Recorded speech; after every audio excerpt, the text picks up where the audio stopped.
new season. One of the things that President Trump just said a couple of days ago was that every single country has conceded to him. Every single country, he said, called to negotiate tariffs. Tariffs are taxes, duties, or it's also called tariffs that countries put on imported goods into their country. So when American goods would go into these various countries, the countries would put a tax on those imported goods, and that's how countries make money. Here in America, we used to do the same thing, we would put taxes, tariffs, or duties on any imported goods coming in, for example, from China, Cambodia, Africa, anywhere that these goods would come into our nation, we would put a tax on them or duty on them, and that's how we made money. Well, unfortunately, many presidents that came into power over the last few decades stopped taxing these countries for doing business with us. We stopped taxing their imported goods. Either in part, we removed lots of the tariffs or taxes, or we removed all of them. And instead of taxing these countries, the leaders taxed the people, and they implemented the IRS, or the Internal Revenue Services, to do so. So by taxing us, these people who call themselves presidents or leaders were actually making money for themselves.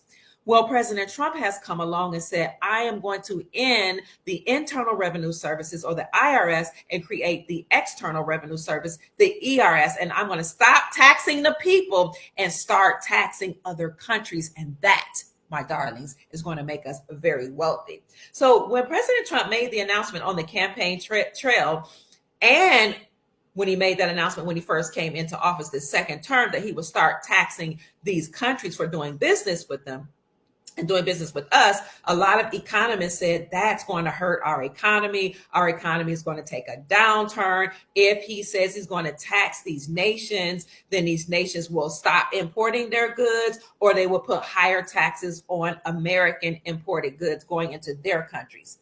Well, President Trump is a businessman. He's a billionaire. He's the great negotiator. He actually wrote a book about negotiating, the art of negotiation. He knows what he's doing. So what he did was he gave all these countries a deadline, and that deadline was April the 2nd. He said by April the 2nd, these countries need to remove the tariffs from American imported goods, or at least come to the table and have a discussion with us, or else we will put such a high tax on them that it will hurt their country. It will hurt their pockets. It will hurt their nation. And again, economists, mainstream media said it's going to be bad for the American people. Oh my God, now it's going to raise the prices of goods here in America. But what happened, as I reported the other day, is ahead of the April 2nd deadline. What happened is these countries, one by one, called President Trump and said, we relent.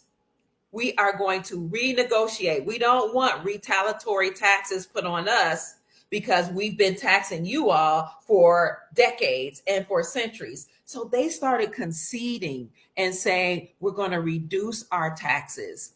Israel, as a matter of fact, said, we're going to remove all duties and taxes or tariffs from American imported goods coming into our country. And on the heels of Israel doing that, and Vietnam and some other nations, all nations called President Donald Trump. And he said, in fact, every country has called to negotiate. And he also said, President Trump said, that's the beauty of what we do. We put ourselves in the driver's seat. He said, by doing this, we're going to make America very wealthy. And these tariffs give us power to negotiate everything, and that put Americans and our country, as a matter of fact, on a whole different level. Now, as I announced the other day, the thing about putting tariffs or taxes on these countries